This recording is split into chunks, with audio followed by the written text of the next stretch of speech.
বিশ্বাসঘাতকের মুখোশ খুলে দিল ইরান। আমিরাতকে শত্রুর ঘাঁটি ঘোষণা। পিঠে ছুরি মারা বন্ধুর চেয়ে সামনে দাঁড়ানোর শত্রু অনেক ভালো। এই সত্য ইরান আজ হাড়ে হাড়ে টের পেয়েছে। সোনার চামচ মুখে দিয়ে জন্ম নেয়া সংযুক্ত আরব আমিরাত, যে একসময়ে পারস্য উপসাগরের বুকে ইরানের পাশের প্রতিবেশী ছিল, সে আজ পরিণত হয়েছে মার্কিন ইসরায়েলি অক্ষের সবচেয়ে বিশ্বস্ত ঘাঁটিতে। তেহরান সেই মুখোশ ছিঁড়ে ফেলেছে, এবং যে ভাষায় ফেলেছে তা কোনো কূটনৈতিক মোড়কে মোড়ানো নয়, সরাসরি শানিত, অকাট্য। প্রতিবেশী নয়, শত্রুর ঘাঁটি। ইরানের পার্লামেন্টের জাতীয় নিরাপত্তা কমিশনের সদস্য আলী খেজরিয়ান রাষ্ট্রীয় টেলিভিশনে দাঁড়িয়ে যা বললেন তা রাগ ঢাকহীন। আমিরাতকে প্রতিবেশী হিসেবে বিবেচনা করার অবস্থান থেকে আমরা সরে এসেছে, এখন দেশটিকে শত্রুর ঘাঁটি হিসেবে বিবেচনা করছি।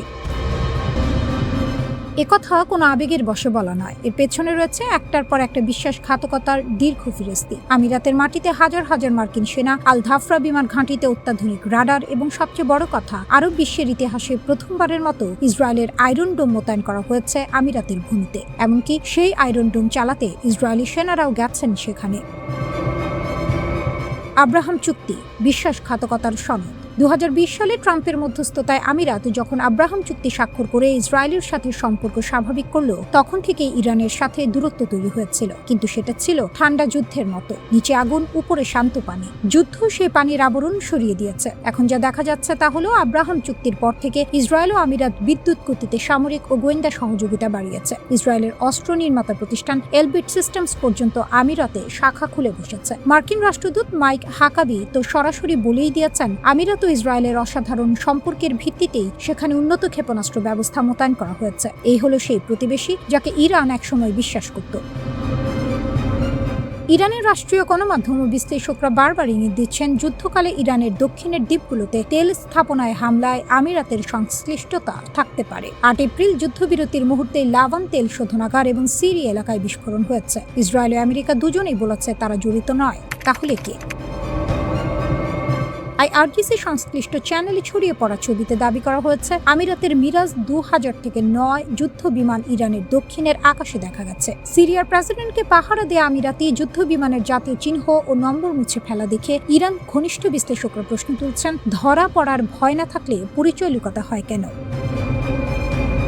কাঁটা দিয়ে কাঁটা তোলার কাল শেষ। আমিরাত ভেবেছিল পশ্চিমের সাথে হাত মেলালে, ইসরায়েলকে কাছে টানলে, মার্কিন ঘাঁটি বসালে নিরাপত্তা আসবে। কিন্তু যে আগুন নিয়ে খেলা করা যায় না, সে আগুনের পাশে বসে উষ্ণতা নেওয়ার চেষ্টা করা বিপজ্জনক। ইরান আজ স্পষ্ট বার্তা দিয়েছে, যুদ্ধ শুরু হলে আমিরাত হবে প্রথম এবং প্রধান নিশানা। মার্কিন ও ইসরায়েলের বিরুদ্ধে ইরানের পাল্টা হামলার তালিকায় আমিরাত সবচেয়ে উপরের দিকে। বাহরাইন, কুয়েত, কাতার, সৌদি আরব সবাই আছে, কিন্তু আমিরাত আছে সবার আগে।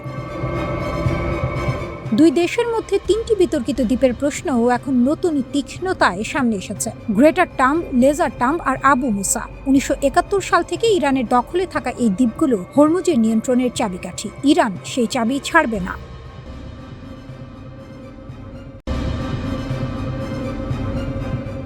সত্তর বছর ধরে একটি কথা বিশ্বাস করা হয়ে আসছিল, মার্কিন ঘাঁটি মানে অভেদ্য দুর্গ। প্যাট্রিয়ট মিসাইল, স্তরে স্তরে রাডার, আকাশে অদৃশ্য প্রহরী। এই জালের মধ্য দিয়ে কোনো শত্রু বিমান ঢুকে পড়বে, এমন স্বপ্ন দেখেনি পেন্টাগন। কিন্তু স্বপ্ন আর বাস্তব একই জিনিস নয়। ইরান সেই পার্থক্যটা বুঝিয়ে দিল, নিঃশব্দে, নিখুঁতভাবে, রাডারের অন্ধকারে বাজ পাখির মতো ছোঁ মেরে। মার্চের শুরুর কথা। বিশ্বের নজর তখন ব্যালিস্টিক ক্ষেপণাস্ত্র আর ড্রোনের ঝাঁকের দিকে। আকাশে আগুন, সমুদ্র উত্তেজনা, পর্দার আড়ালে তখন অন্য এক নাটক শুরু হয়ে গেছে। ইরানের দক্ষিণ পশ্চিমের খুজেস্তান প্রদেশের একটি ঘাঁটি থেকে একটি বিমান উড়াল দিল। কোনো হইচই নেই, কোনো ঢাকঢোল নেই। একজন পাইলট, একটি বিমান, একটি লক্ষ্য। বিমানটি উড়ল মাটির কাছ ঘেঁষে, পারস্য উপসাগরের ঢেউয়ের মাথা ছুঁই ছুঁই করে। কয়েক ডজন মিটার উচ্চতা, ভূমির বক্রতার আড়ালে লুকিয়ে, রাডারের দৃষ্টিসীমার নিচে থেকে এগিয়ে চলল কুয়েতের দিকে। এই কৌশলের নাম লো অল্টিটিউড পেনিট্রেশন, পৃথিবীর বুক আঁকড়ে ধরে শত্রুর চোখ ফাঁকি দেয়া। রাডার দিগন্তের নিচে যা থাকে তা সে দেখতে পায় না। ইরান ঠিক এই অন্ধ জায়গাটাতে আঘাত করল। আর ঠিক সেই মুহূর্তে উপর থেকে শত শত ক্ষেপণাস্ত্র আর ড্রোন ঝাঁক বেঁধে আসছিল। মার্কিন প্রতিরক্ষা ব্যবস্থা তখন হাজার হাত দিয়ে উপরের আক্রমণ ঠেকাতে ব্যস্ত। সেই বিশৃঙ্খলার সুযোগে ঢেউয়ের মতো নিচু হয়ে কুয়েতের ক্যাম্প বুহরিং ঘাঁটিতে ঢুকে পড়ল সেই একাকী বাজ পাখি। বোমা ফেলল, লক্ষ্যে আঘাত করল, তারপর নিরাপদে ফিরে এলো ঘরে। গোটা অভিযানে কেউ টের পায়নি। 1953 সালের পরে প্রথম কোনো শত্রু যুদ্ধ বিমান মার্কিন ঘাঁটিতে বোমা ফেলল। 70 বছরের অহংকার এক ঝটকায় ধুলায় মিশে গেল। আর যে বিমান এই অসাধ্য সাধন করলো সেটি কোনো অত্যাধুনিক পঞ্চম প্রজন্মের জেট নয়, এটি হেসা কোসার, ইরানের নিজের হাতে করা, নিজের ঘামে তৈরি। পশ্চিমা বিশ্লেষকরা F5 প্ল্যাটফর্মকে সেকেলে বলে উড়িয়ে দিয়েছিল বহুদিন আগে, কিন্তু ইরান সেই তাচ্ছিল্যকে গ্রাহ্য করেনি। 1987 সাল থেকে শুরু হয়েছিল যাত্রা, রিভার্স ইঞ্জিনিয়ারিং, নিজস্ব গবেষণা, 4 দশকের নিরলস পরিশ্রম। আজ কোসারে 88% যন্ত্রাংশ ইরানের নিজের। আধুনিক digital cockpit, multipurpose radar, laser, GPS navigation, সবটাই তেহরানের ইঞ্জিনিয়ারদের মেধার ফসল। অবরোধ যাকে দমাতে চেয়েছিল সে ঘরে বসেই নিজের ডানা গুজিয়ে নিয়েছে। প্রেসিডেন্ট ট্রাম্প দাবি করেছিলেন ইরানের বিমান বাহিনী পুরোপুরি ধ্বংস। কোসারের এই অভিযান সেই দাবির মুখে সপাটে চপেটাঘাত করেছে। 7টি দেশে মার্কিন ঘাঁটিতে ইরানের সম্মিলিত হামলায় বিলিয়ন ডলারের ক্ষতি হয়েছে। হ্যাঙ্গার পুড়েছে, কমান্ড হেডকোয়ার্টার ধ্বংস হয়েছে, যোগাযোগ অবকাঠামো ভেঙে পড়েছে। তবে ইট পাথরের ক্ষতির চেয়ে বড় ক্ষতি হয়েছে আত্মবিশ্বাসের। পেন্টাগনের সেই দীর্ঘদিনের দম্ভ, আমাদের ঘাঁটি অভেদ্য, সেই দম্ভ আজ চূর্ণ। ইরান প্রমাণ করেছে শক্তি মানে সবসময় সবচেয়ে বড় বোমা নয়, শক্তি মানে শত্রুর দুর্বলতা চেনার বুদ্ধি, সঠিক মুহূর্তে সঠিক আঘাত করার সাহস। রাডারের অন্ধকারে যে বাজ পাখি উঠতে শিখেছে তাকে শুধু আকাশ দিয়ে আটকানো যায় না।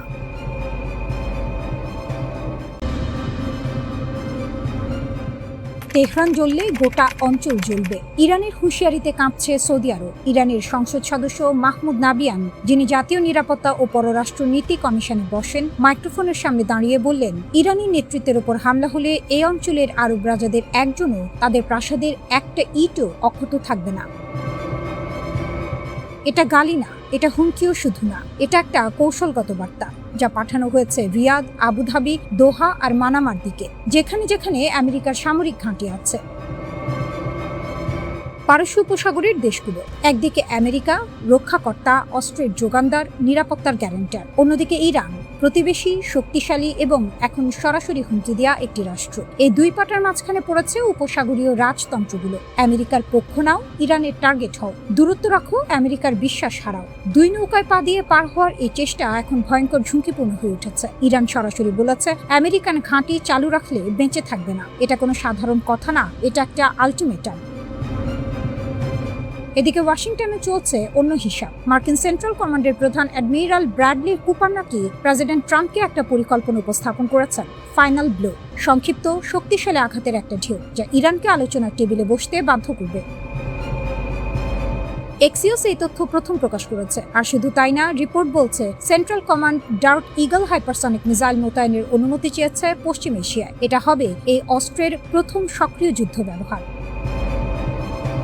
কেন এই অস্ত্র? কারণ ইরান তার ক্ষেপণাস্ত্র লঞ্চার সরিয়ে নিয়েছে এমন জায়গায় যেখানে আমেরিকার বর্তমান মিসাইল পৌঁছায় না। ইরান আগেই বুঝে গেছে আমেরিকা কি করতে পারে এবং সে অনুযায়ী নিজেকে সরিয়ে নিয়েছে। এটাকে বলে রণকৌশলী বুদ্ধিমত্তা। আরাষ্ট্র নতুন অস্ত্রের মঞ্চায়ন। আর ঠিক এই মুহূর্তে তেহরানের রাস্তায় কি হলো? ইরানের ইসলামিক রিভলিউশনারি গার্ড কর্পস প্রথমবারের মতো প্রকাশ্যে নিয়ে এলো নতুন প্রজন্মের আরাষ্ট্র। ইনকেলাব স্কোয়ারে হাজার হাজার মানুষ, জাতীয় পতাকা হাতে, উৎসবের আমেজ, আর ট্রাকের উপর দুটো আরাষ্ট্র, যা দেখে ওয়াশিংটন আর তেল আবিব চুপ হয়ে যায়।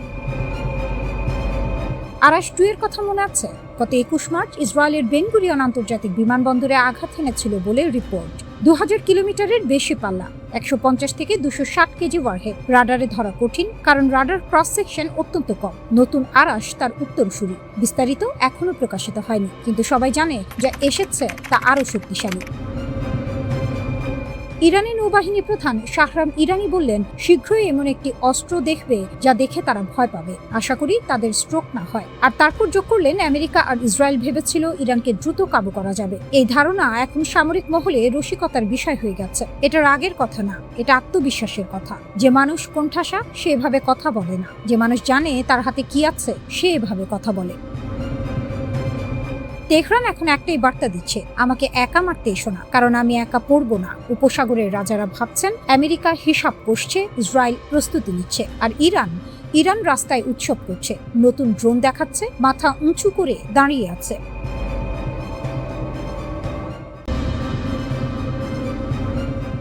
$500 একটা ড্রোন, আর তার সামনে মাথা নত করছে বিলিয়ন ডলারের সামরিক বাহিনী। এটা কোনো সিনেমার গল্প নয়, এটা লেবাননের সীমান্তে প্রতিদিনের বাস্তবতা। হিজবুল্লাহ এমন এক অস্ত্র হাতে তুলে নিয়েছে যার বিরুদ্ধে ইসরায়েলের সবচেয়ে আধুনিক প্রযুক্তিও কার্যত অসহায়। ছোট, দ্রুত, সস্তা এই 3 বৈশিষ্ট্যের ড্রোন দিয়ে তার আধুনিক যুদ্ধের সংজ্ঞাটাই পাল্টে দিচ্ছে। মাছি দিয়ে হাতি মারার কৌশল।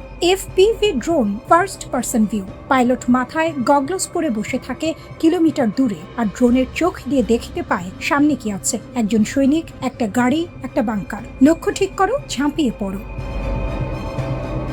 ওয়াল স্ট্রিট জার্নালের রিপোর্ট বলছে হিজবুল্লাহ এই কৌশলকে শিল্পের পর্যায়ে নিয়ে গেছে। বিস্ফোরক বোঝাই ড্রোন সরাসরি ইসরায়েলি সেনাদের উপর আছড়ে পড়ছে, নির্দিষ্ট সৈনিককে লক্ষ্য করে ঢুকে যাচ্ছে ফাঁক ফোকর দিয়ে। ইসরায়েলি বাহিনী মাথার উপর জাল টানছে, মাথা তৈরি করছে, আড়াল খুঁজছে, কিন্তু ঠেকাতে পারছে না। যে অস্ত্র রাডারকেও ফাঁকি দেয়, এই ড্রোনের শক্তি কোথায়? প্রথমত, এটা উড়ে একেবারে মাটির কাছাকাছি। ঐতিহ্যবাহী রাডার ব্যবস্থা এই উচ্চতায় কাজ করে না ঠিক মতো। পাহাড়ি আর ঘনবসতিপূর্ণ এলাকায় এই সমস্যা আরো তীব্র। দ্বিতীয়ত, কিছু মডেল রেডিও সিগন্যালের বদলে ফাইবার অপটিক তার ব্যবহার করে। মানে ইসরায়েলের সবচেয়ে উন্নত জ্যামিং প্রযুক্তি এখনো পুরোপুরি অকেজো। সিগন্যাল জ্যাম করবে কিভাবে যখন সিগন্যালই নেই? তৃতীয়ত, এটা বানাতে লাগে বাজারে পাওয়া সাধারণ যন্ত্রপাতি। কয়েকশো থেকে কয়েক হাজার ডলারে একটা ড্রোন তৈরি। হাজার হাজার বানাও, ঝাঁকে ঝাঁকে ছেড়ে দাও। এর বিরুদ্ধে আয়রন ডোম বা অন্য ব্যয়বহুল ইন্টারসেপ্টর ব্যবহার করা মানে $1 জিনিস আটকাতে $100 খরচ করা। হিসাবটা ইসরায়েলের জন্য চরম লোকসানের। যুদ্ধক্ষেত্রে মনোবলের যুদ্ধ।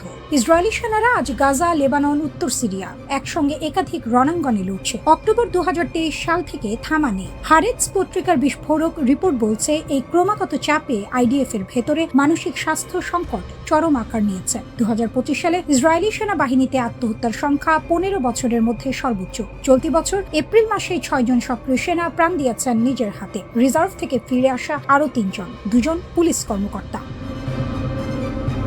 একজন নাম না প্রকাশ করা সৈনিকের কথা হারেটস তুলে ধরেছে। তার ভাষায়, গোলাবারুদ আর ইন্টারসেপ্টরে বিলিয়ন বিলিয়ন ডলার ঢালছে আর মানুষের মানসিক স্বাস্থ্যে সঞ্চয় করছে। এটা ধমনী কাটা রক্তক্ষরণে ব্যান্ডেজ লাগানোর মতো। আর 2026 সালে ইসরায়েল রিজার্ভ সেনাদের বাধ্যতামূলক মনোবৈজ্ঞানিক মূল্যায়ন বাতিল করে দিয়েছে। মানে যুদ্ধক্ষেত্র থেকে ফেরা সৈনিকরা ভেতরে ভেতরে পুড়তে পুড়তে ঘরে ফিরছে, কোনো সাহায্য ছাড়াই। ইরানের বড় ছবি। এই ড্রোন যুদ্ধকে আলাদা করে দেখলে চলবে না। এটা ইরানের বৃহত্তর কৌশলের একটি অংশ। ইরানের সশস্ত্র বাহিনী সরাসরি বলে দিয়েছে মার্কিন ইসরায়েলি যুদ্ধ আবার শুরু হওয়ার সম্ভাবনা প্রবল। তারা সর্বোচ্চ সতর্কতায় আছে। যুদ্ধবিরতির এই সময়টাকে তারা ব্যবহার করছে নিজেদের গুছিয়ে নিতে, ক্ষেপণাস্ত্র ভান্ডার পূরণ করতে, ড্রোন বাহিনী সাজাতে, সামরিক কৌশল ঝালাই করতে। হিজবুল্লাহ ড্রোন যুদ্ধ আসলে ইরানের পরীক্ষাগারে তৈরি কৌশল, যা লেবাননে কাজ করছে, তা ইরান শিখছে। রাশিয়া ইউক্রেন যুদ্ধে FPV ড্রোনের কার্যকারিতা দেখে গোটা দুনিয়া নড়ে চড়ে বসেছে। ইরান আর হিজবুল্লাহ সেই পাঠ আগেই নিয়ে নিয়েছে। ইসরায়েল যেখানে অবাক হয়ে দেখছে, ইরান সেখানে পরের চাল সাজাচ্ছে।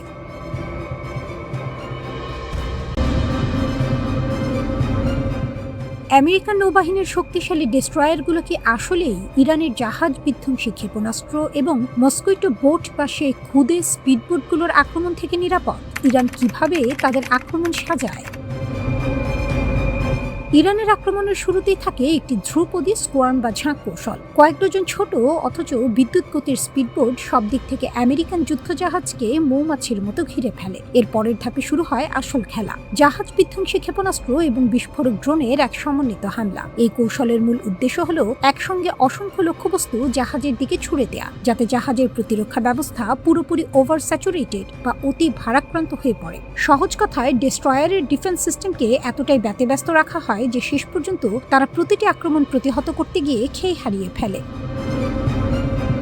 প্রজেক্ট ফ্রিডম অপারেশনের সময় একটি নাটকীয় ঘটনা ঘটেছিল। USS ট্রাক্সটন এবং USS ম্যাসন নামক দুটি ডেস্ট্রয়ার যখন বাণিজ্যিক জাহাজ পাহারা দিয়ে নিয়ে যাচ্ছিল, তখনই ইরানি বাহিনী এক দীর্ঘস্থায়ী হামলা শুরু করে। আমেরিকান জাহাজগুলো যখনই কিল জোন বা মরণ ফাঁদে প্রবেশ করে, অমনি যেন দিগন্ত আলোকিত হয়ে ওঠে। ইরান এখানে কেবল শক্তি পরীক্ষা করেনি, বরং তারা এক সুসংগত মাল্টি ডোমেইন হামলা চালায়। প্রথমে আসে সেই কুখ্যাত মস্কিউটো ফ্লিট বা মশা বহর, যা আমেরিকান ক্রুদের মনোযোগ বিভ্রান্ত করে দেয়। একই সময়ে আকাশ ভরে যায় ড্রোন বা চালকবিহীন বিমানে, আর এর মধ্যেই ইরানি উপকূল থেকে ধেয়ে আসে জাহাজ বিধ্বংসী ক্রুজ এবং ব্যালিস্টিক ক্ষেপণাস্ত্র। এটি হলো ইরানের পাঠ্যপুস্তকীয় স্যাচুরেশন অ্যাটাক কৌশল। এত বেশি দিক থেকে হামলা করো যে কিছু একটা যেন প্রতিরক্ষা জাল ছিঁড়ে লক্ষ্যে আঘাত হানতে পারে। ইরান জানে আমেরিকার সাথে সরাসরি লড়াইয়ে তারা পেরে উঠবে না, তাই তারা অপ্রতিসম যুদ্ধ বা অ্যাসিমেট্রিক ওয়ারফেয়ারের উপর নির্ভর করে। যেমন একদম সাধারণ দেখতে বাণিজ্যিক জাহাজের কন্টেইনারের ভেতর থেকে হঠাৎ ক্ষেপণাস্ত্র বেরিয়ে আসে, এর সাথে যুক্ত হয় নিচু দিয়ে উড়া ড্রোন এবং ছোট সাবমেরিন। এই ছোট সাবমেরিনগুলো সোনার দিয়ে শনাক্ত করা প্রায় অসম্ভব। তারা হয়তো বিশালাকার রণতরী ডুবিয়ে দিতে পারবে না, কিন্তু এমনভাবে ক্ষতিগ্রস্ত করতে পারে যাতে ওই জলসীমায় অপারেশন চালানো বিপজ্জনক হয়ে ওঠে।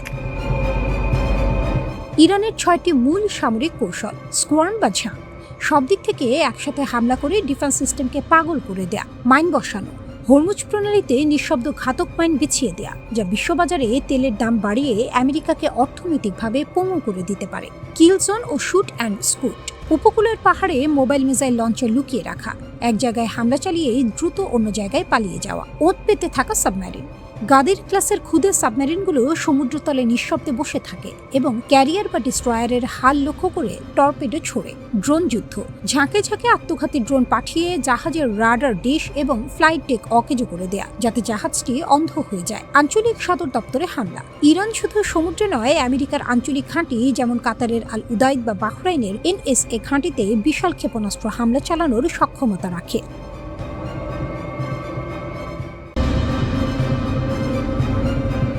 মধ্যপ্রাচ্যের উত্তপ্ত মাটিতে আবারও নতুন খেলার ইঙ্গিত। নীরবতার আড়ালে চলছে গোপন লেনদেন, আর সেই গল্পে উঠে আসছে এক অদম্য শক্তির নাম ইরান। পশ্চিমা গণমাধ্যমের দাবি রাশিয়া নাকি গোপনে ইরানকে ভয়ঙ্কর মারণাস্ত্র সরবরাহের ছক কষছে। কিন্তু এখানে গল্পটা শুধু অস্ত্রের নয়, এটা শক্তির ভারসাম্য বদলে দেওয়ার গল্প। নদীর স্রোত বুঝে নৌকা চালানো, এই পুরনো বাগধারাকে যেন বাস্তবে রূপ দিচ্ছে তেহরান। ব্রিটিশ গণমাধ্যম দ্য ইকোনমিস্টের হাতে আসা এক গোপন নথির বরাতে বলা হয়েছে, রাশিয়ার সামরিক গোয়েন্দা সংস্থা GRU একটি 10 পৃষ্ঠার পরিকল্পনা তৈরি করেছে। সেই পরিকল্পনায় ইরানকে প্রায় 5000 স্বল্প পাল্লার ফাইবার অপটিক ড্রোন এবং দীর্ঘ পাল্লার স্যাটেলাইট চালিত ড্রোন দেওয়ার কথা বলা হয়েছে। কিন্তু এই ড্রোন কোনো সাধারণ অস্ত্র নয়, এগুলো যেন নীরব ঘাতক। চোখে চোখ যায় না, কিন্তু আঘাত করে নিখুঁতভাবে। বিশেষজ্ঞদের মতে এই ফাইবার অপটিক ড্রোন প্রযুক্তি যুদ্ধের খেলার নিয়মই বদলে দিতে পারে, কারণ এগুলো রেডিও সিগন্যালের উপর নির্ভর করে না। চিকন তারের মাধ্যমে নিয়ন্ত্রিত হয়, এগুলোকে জ্যাম করা বা মাঝপথে থামানো প্রায় অসম্ভব। চোর পালালে বুদ্ধি বাড়ে, কিন্তু এখানে প্রতিপক্ষের সেই সুযোগটুকুও নেই। ইউক্রেন যুদ্ধক্ষেত্রে এই প্রযুক্তির কার্যকারিতা প্রমাণ করেছে রাশিয়া, আর এখন সেই শক্তি যদি ইরানের হাতে যায় তবে তা হবে আগুনে ঘি ঢালার মতো। আর এখানেই ইরানের আসল শক্তির প্রকাশ। তারা শুধু অস্ত্র নিচ্ছে না, তারা ভবিষ্যতের যুদ্ধের ভাষা শিখছে। তারা প্রস্তুত হচ্ছে এমন এক লড়াইয়ের জন্য যেখানে প্রযুক্তি হবে শেষ কথা, যার হাতে লাঠি তারই মাটি। এই প্রবাদকে নতুন রূপ দিচ্ছে তেহরান, যেখানে লাঠির জায়গা নিয়েছে অত্যাধুনিক ড্রোন। প্রতিবেদনে আরও উঠে এসেছে এক চমকপ্রদ পরিকল্পনা। এই ড্রোন পরিচালনার জন্য দক্ষ অপারেটর তৈরি করতে চায় মস্কো। রাশিয়ায় অধ্যয়নরত প্রায় 10,000 ইরানি শিক্ষার্থী এবং সিরিয়ায় আলাউইদ সম্প্রদায় থেকে অনুগতদের বেছে নিয়ে প্রশিক্ষণ দেওয়ার কথা বলা হয়েছে। এ যেন এক ঢিলে দুই পাখি, অস্ত্র দেয়া আবার তা চালানোর হাতও গড়ে তোলা। যদিও এখনো নিশ্চিত নয় এই ড্রোনগুলো ইতিমধ্যেই ইরানে পৌঁছেছে কিনা, তবে লেবাননের হিজবুল্লাহর হাতে এই প্রযুক্তির উপস্থিতির আভাস বিশ্লেষকদের চোখে ধোঁয়ার মতো ভাসছে। আর সবাই জানে, যেখানে ধোঁয়া সেখানে আগুন। এই সমীকরণে ইরান শুধু একজন খেলোয়াড় নয়, সে হয়ে উঠছে খেলাটির নিয়ন্ত্রক। ডোনাল্ড ট্রাম্পের সময় ইরানের গুরুত্বপূর্ণ স্থাপনায় হামলার আশঙ্কা যে ছায়া ফেলাচ্ছিল, তা এখন নতুন এক বাস্তবতায় রূপ নিচ্ছে। সেই অভিজ্ঞতা থেকেই তেহরান শিখাচ্ছে, সময় থাকতে বাঁশ না কাটলে ঝড়ে ঘর ভাঙে। রাশিয়া ও ইরানের এই সম্ভাব্য সামরিক সহযোগিতা আসলে একটি বড় বার্তা বহন করছে। এটি শুধু অস্ত্রের লেনদেন নয়, এটি এক ধরনের কৌশলগত জোট যা মধ্যপ্রাচ্যের শক্তির মানচিত্র নতুন করে আঁকতে পারে। আজকের এই বিশ্বে যেখানে প্রতিটি আকাশপথ নজরবন্দি, প্রতিটি সমুদ্রপথ ঝুঁকিপূর্ণ, সেখানে ইরান নিজেকে গড়ে তুলছে এক অদম্য প্রতিরোধ শক্তি হিসেবে। তারা জানে মাথা নত করলে আঘাত বাড়ে, তাই তারা মাথা তুলে দাঁড়িয়েছে।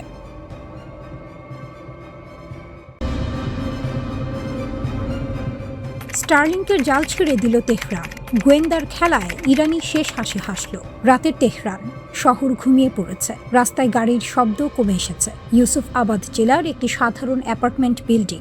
বাইরে থেকে দেখলে পড়শির চোখে কিছুই ধরা পড়ার কথা নয়, কিন্তু সেই ভবনের একটা ফ্ল্যাটের দরজা ভেঙে যখন ইরানি পুলিশ ঢুকল, তখন যা দেখল তা রীতিমতো হতবাক করার মতো। ঘরের মেঝেতে ছড়ানো স্যাটেলাইট ডিভাইস, কোণে এনক্রিপ্টেড যোগাযোগের সরঞ্জাম, দেয়ালে মানচিত্র আর ল্যাপটপের স্ক্রিনে ভেসে উঠছে বিদেশি গোয়েন্দা সংস্থার সাথে চলমান কথোপকথন। এটা কোনো সিনেমার সেট নয়, এটা বাস্তব, এবং এটাই ছিল আমেরিকার স্টার্লিং স্যাটেলাইট ইন্টারনেট ব্যবহার করে গড়ে ওঠা একটি পূর্ণাঙ্গ গুপ্তচর নেটওয়ার্কের কেন্দ্রবিন্দু। এক ঝটকায় সেই নেটওয়ার্ক গুড়িয়ে দিল তেহরান, আর বিশ্বকে জানিয়ে দিল এই মাটিতে শত্রুর চোখ বেশিক্ষণ খোলা থাকে না। স্টারলিংকে অনেকে চেনেন শুধু একটি দ্রুতগতির ইন্টারনেট সেবা হিসেবে, কিন্তু এর আসল শক্তি অন্য জায়গায়। এটা স্থানীয় নেটওয়ার্ককে সম্পূর্ণ পাশ কাটিয়ে সরাসরি মহাকাশের স্যাটেলাইটের মাধ্যমে তথ্য আদান প্রদান করতে পারে। মানে কোনো দেশের সরকার চাইলেও সহজে এটা নজরদারি করতে পারে না, আটকাতে পারে না, ট্র্যাক করতে পারে না।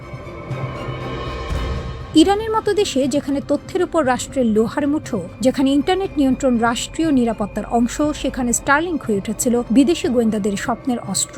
ধরা যাবে না, বোঝা যাবে না, থামানো যাবে না, এমনই ধারণা ছিল। কিন্তু ইরান সেই ধারণাটাই ভেঙে দিল। তেহরানের ইউসুফ আবাদের সেই অ্যাপার্টমেন্ট থেকে গ্রেফতারকৃতরা শুধু ছবি বা বার্তা পাঠাচ্ছিল না, পাঠাচ্ছিল সংবেদনশীল স্থানের তথ্য, কৌশলগত, সামরিক, রাষ্ট্রীয় গোপনীয়তা। গন্তব্য ছিল বিদেশে বসে থাকা তথাকথিত শত্রু নেটওয়ার্ক। সিরাজের কাছে ইস্তান প্রদেশেও একই চিত্র। আলাদা আরেক সন্দেহভাজনকে হাতে নাতে ধরল পুলিশ। হাতে স্টার্লিং ডিভাইস, মুখে বিদেশি যোগ সাজসের স্বীকারোক্তি। সেও একইভাবে সংবেদনশীল এলাকার ছবি ও ভিডিও পাচার করছিল বাইরে। তেহরান এবার স্পষ্ট ভাষায় জানিয়ে দিল, আকাশপথে চরবৃত্তি চললেও জবাব আসবে মাটি ফুঁড়ে। আধুনিক গোয়েন্দাগিরির সংজ্ঞাটাই বদলে যাচ্ছে, আর ইরান সেই নতুন সংজ্ঞার সাথে তাল মিলিয়ে নিজেকে প্রস্তুত করে ফেলেছে। এটা শুধু কয়েকজনের গ্রেফতার নয়, এটা একটি বার্তা। প্রযুক্তি যতই উন্নত হোক, ইরানের নিরাপত্তা বলয় ভেদ করা সহজ নয়।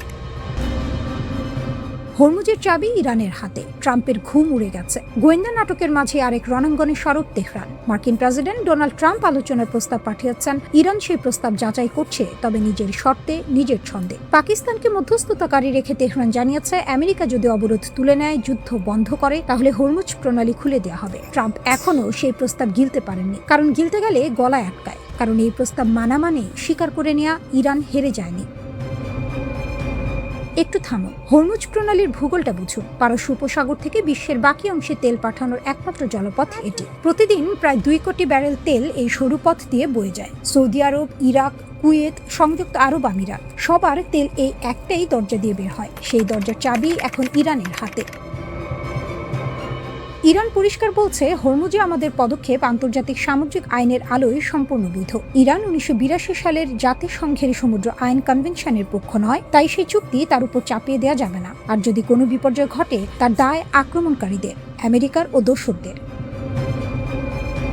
এই ভাষা দুর্বলের নয়, এই ভাষা সেই মানুষের যে জানে তার হাতে তুরুপের তাস আছে। পুতিনের হাত ইরানের পিঠে। মস্কো তেহরান অক্ষ এখন লোহার মতো শক্ত। সেন্ট পিটার্সবার্গের সোনালী হল ঘরে ক্যামেরার ফ্ল্যাশ চলছে। টেবিলের এপাশে ভ্লাদিমির পুতিন, ওপাশে ইরানের পররাষ্ট্রমন্ত্রী আব্বাস ইরাকচি। 2 হাত মেলানোর সেই ছবি শুধু একটি কূটনৈতিক সাক্ষাতের ছবি নয়, এটি একটি বিশ্ব ব্যবস্থার নতুন মেরুকরণের দলিল। পুতিন সেদিন যা বললেন তা রীতিমতো কবিতার মতো। বললেন, ইরানের জনগণ যে অসীম সাহস আর বীরত্বের সাথে নিজেদের স্বাধীনতা রক্ষা করছে, তা ইতিহাসের পাতায় স্বর্ণাক্ষরে লেখা থাকবে। বললেন, এই কঠিন সময় রাশিয়া ইরানের পাশে ছিল, আছে এবং থাকবে। রাশিয়া ইরানের স্বার্থ রক্ষায় প্রতিটি প্রয়োজনীয় পদক্ষেপ নেবে। এর আগের সপ্তাহে ইরানের সর্বোচ্চ নেতা খামেনি পুতিনকে সরাসরি হাতে লেখা চিঠি পাঠিয়েছেন। কূটনীতির দুনিয়ায় এর মানে কি? মানে হলো, এই সম্পর্ক এখন আর আনুষ্ঠানিকতার মধ্যে সীমাবদ্ধ নয়, এটি ব্যক্তিগত, গভীর, কৌশলগত। ইরাকচি ফিরে এলেন একটি বার্তা নিয়ে। বললেন, সত্যিকারের বন্ধু চেনা যায় বিপদের দিনে। রাশিয়া সেই বিরল বন্ধু যে ঝড়ের রাতে দরজা খুলে দাঁড়িয়ে থাকে। আমেরিকা আর ইসরায়েলের হামলার মুখে যখন বিশ্বের অনেক দেশ নিরাপদ দূরত্বে সরে গেছে, তখন মস্কো এগিয়ে এসেছে বুক টান করে। এই মৈত্রী শুধু কথার নয়, সামরিক সহযোগিতা, অর্থনৈতিক অংশীদারিত্ব, কূটনৈতিক সমর্থন, সব মিলিয়ে মস্কো তেহরান অক্ষ এখন এমন এক শক্তি যাকে হিসেবের বাইরে রাখার উপায় নেই। তথ্যযুদ্ধে ইরানের নতুন অধ্যায়। শেষ কথা বলেনি তেহরান। স্টার্লিং ধরা পড়েছে, হরমুজের চাবি হাতে আছে, পুতিনের কাঁধ পাশে আছে, তবু ইরান চারদিক থেকে চাপে। মার্কিন নিষেধাজ্ঞা, ইসরায়েলি হামলা, পশ্চিমা একঘরে করার চেষ্টা। কিন্তু ইতিহাস বলে ইরান চাপে গলে যাওয়া জাতি নয়। হাজার বছরের সভ্যতার উত্তরাধিকারী এই দেশ জানে কিভাবে ঝড় পার করতে হয়। স্টার্লিং নেটওয়ার্ক ধ্বংস করে তারা প্রমাণ করলো আধুনিক প্রযুক্তির যুদ্ধেও তারা প্রস্তুত। হরমুজের দরজায় দাঁড়িয়ে তারা জানান দিল অর্থনৈতিক অস্ত্রও তাদের কাছে আছে। আর পুতিনের সাথে হাত মিলিয়ে তারা বলল কূটনৈতিক ময়দানেও একা নয় তেহরান। এই তিনটি ঘটনা আলাদা নয়, এগুলো একটাই গল্পের তিনটি অধ্যায়। সেই গল্পের নাম ইরান এখনো হার মানেনি। তেহরানের বার্তা পরিষ্কার, এই মাটিতে খেলতে এলে নিজের ঘুঁটি হারাতে হবে। আর সেই খেলায় শেষ হাসি কে হাসবে সেটা সময়ই বলবে। তবে এই মুহূর্তে ইরান যেভাবে দাঁড়িয়ে আছে তাতে সহজ জয়ের আশা করা বোকামি।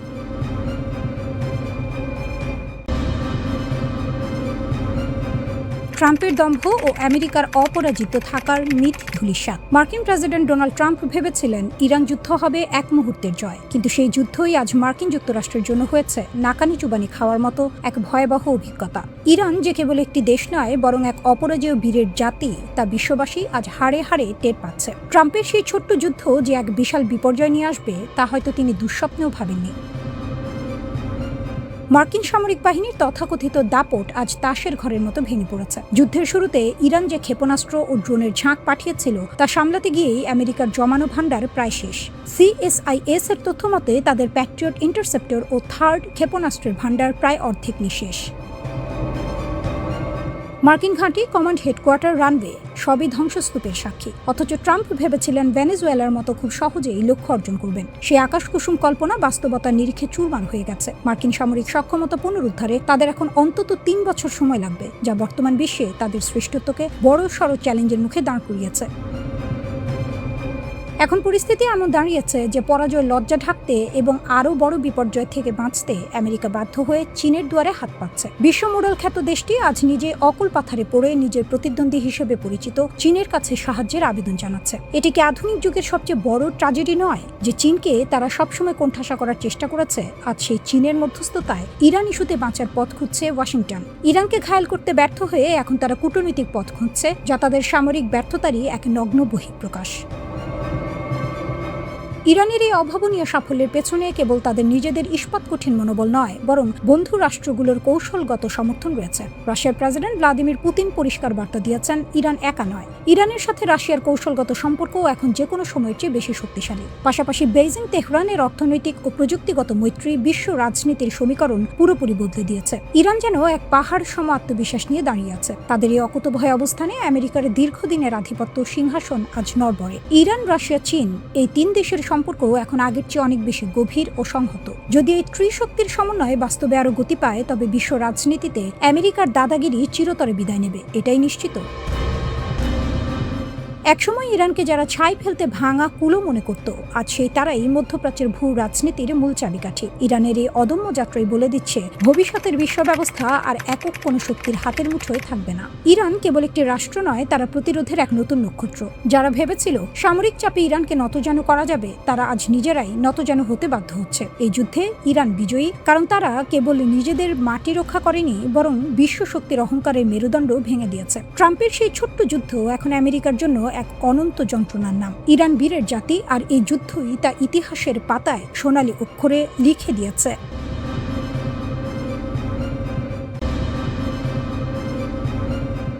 মার্কিন যুক্তরাষ্ট্র পশ্চিমে এশিয়ার মরুভূমিতে এমন এক গোলক ধাঁধায় পা রেখেছে যা এখন তাদের জন্য মরার উপর খাড়ার ঘা হয়ে দাঁড়িয়েছে। ইরানের বিরুদ্ধে তাদের দীর্ঘস্থায়ী এই সংঘাত কেবল একটি যুদ্ধ নয়, বরং এটি ছিল এক সুদূর প্রসারী কৌশলগত ফাঁদ। ইরান যেন এক দক্ষ জাদুকর, যারা মার্কিন দম্ভের তাসের ঘরকে ধুলোয় মিশিয়ে দিয়েছে। ওয়াশিংটন যখন ইরানের বিরুদ্ধে তাদের সমরাষ্ট্রের প্রদর্শনীতে ব্যস্ত, তখন তারা হয়তো ঘুণাক্ষরেও ভাবেনি যে এই খেলা তাদের নিজেদেরই বুমেরাং হয়ে ফিরবে। তেহরানের অদম্য প্রতিরোধ ওয়াশিংটনকে বাধ্য করেছে তাদের মূল্যবান ও দুর্লভ গোলাবারুদের ভান্ডার নিঃশেষ করতে। কেবল 39 দিনের সংক্ষিপ্ত সময়ে মার্কিন বাহিনী যে পরিমাণ Patriot interceptor, Tomahawk cruise missile এবং SM-6 সিস্টেম ব্যবহার করেছে, তা মার্কিন প্রতিরক্ষা কাঠামোর মেরুদণ্ড কাঁপিয়ে দিয়েছে। বিশেষজ্ঞরা বলছেন, মার্কিন বাহিনীর এই অতি উৎসাহী গোলাবারুদ ব্যবহার এখন তাদের অস্তিত্ব সংকটের মুখে ফেলেছে। ইরান কেবল মার্কিন প্রতিরক্ষা ব্যবস্থাকে চ্যালেঞ্জ করেনি, বরং তাদের অর্থনৈতিক ও সামরিক সক্ষমতার হাটে হাঁড়ি ভেঙে দিয়েছে। ইরানকে পরাস্ত করার নেশায় ওয়াশিংটন যখন তাদের মজুত করা গোলাবারুদের অর্ধেকে খরচ করে ফেলেছে, তখন এটি স্পষ্ট যে তারা যুদ্ধের ময়দানে জয়ী হওয়ার বদলে নিজেদেরই সর্বশান্ত করছে। ইরান এখানে নায়ক, কারণ তারা মার্কিন শক্তির অপচয় ঘটিয়ে বিশ্বকে দেখিয়ে দিয়েছে যে পরাশক্তির দম্ভ কত দ্রুত ধূলিসাৎ হতে পারে। এদিকে প্রশান্ত মহাসাগরীয় অঞ্চলে চীনের উত্থান এখন মার্কিনীদের জন্য আগুনে ঘি ঢালার মতো পরিস্থিতি তৈরি করেছে। একদিকে মধ্যপ্রাচ্যে ইরানের সাথে লড়তে গিয়ে ওয়াশিংটনের হাত খালি, অন্যদিকে দক্ষিণ চীন সাগরে চীনের দাপট। বাতিকতান 2026 মহড়া চলাকালীন চীনের লিনন ক্যারিয়ার স্ট্রাইক গ্রুপের উপস্থিতি এবং টাইপ 055 ডেস্ট্রয়ারের মহড়া যেন মার্কিনীদের জন্য এক দুঃস্বপ্ন। এই টাইপ 055 রণতরী এখন এশিয়ার বৃহত্তম ভাসমান অস্ত্রাগার, যা মার্কিন এয়ারক্রাফট ক্যারিয়ারের জন্য এক মরণ ফাঁদ। খবর উঠেছে বেজিং তাদের YJ-20 হাইপারসনিক মিসাইল মহড়ায় ব্যবহার করেছে, যার গতি শব্দের চেয়ে 6 গুণ বেশি। এই মিসাইল মার্কিনীদের ঘুম কেড়ে নিয়েছে, কারণ এর পাল্লায় থাকা যে কোনো লক্ষ্যবস্তু মুহূর্তের মধ্যে ভস্মীভূত হতে পারে। মার্কিন যুক্তরাষ্ট্র এখন শাখের করাতের মতো পরিস্থিতির মুখোমুখি। একদিকে ইরানের বিরুদ্ধে লড়তে গিয়ে নিজেদের সামরিক ভান্ডার ক্ষয় করছে, অন্যদিকে প্রশান্ত মহাসাগরে চীনের সাথে পাল্লা দিতে হিমশিম খাচ্ছে। ইরানের প্রতি মার্কিন দৃষ্টিভঙ্গি এখন বজ্র আটনি ফসকা গেরোয়ের মতো। তারা ভেবেছিল দ্রুত জয় পাবে, কিন্তু বাস্তবতা বলছে উল্টো কথা। ইরান আজ বিশ্ব রাজনীতির সেই শক্তি কেন্দ্র যারা মার্কিনীদের অজেয় হওয়ার দর্প চূর্ণ করে দিয়েছে। তাদের কারণেই আজ মার্কিন যুক্তরাষ্ট্র প্রশান্ত মহাসাগরীয় অঞ্চলে তাদের আধিপত্য বজায় রাখতে আকাশ পাতাল ভাবছে। ইরান তো কেবল একটি দেশ নয়, তারা সেই অপরাজেয় শক্তি যারা মার্কিন সাম্রাজ্যবাদের গায়ে কাঁটা হয়ে দাঁড়িয়েছে। ওয়াশিংটন এখন বুঝতে পারছে তারা কেবল একটি দেশের বিরুদ্ধে লড়ছে না, বরং এমন এক কৌশলের সাথে খেলছে যার শেষ কোথায় তা তাদের অজানা। ইরান আজ তাদের সুচিন্তিত কৌশলে গোটা মার্কিন সামরিক পরিকল্পনাকে তছনছ করে দিয়েছে।